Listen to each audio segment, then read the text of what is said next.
ధర్మప్రభువులు దానం చెయ్యండి. ఏమన్నావు? దానం చెయ్యండి అన్నాను. నన్నేమన్నావు?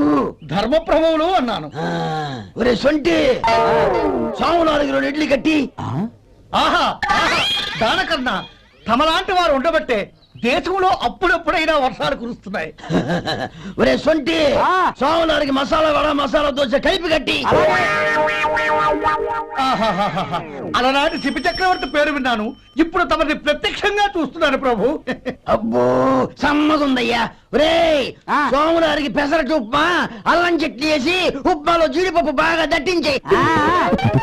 ఆ ఇడ్లీ దోశ పెసరట్టు తమరి చేతులతో ఇప్పిస్తే ఏంది ఇచ్చేది? ఇవ్వను.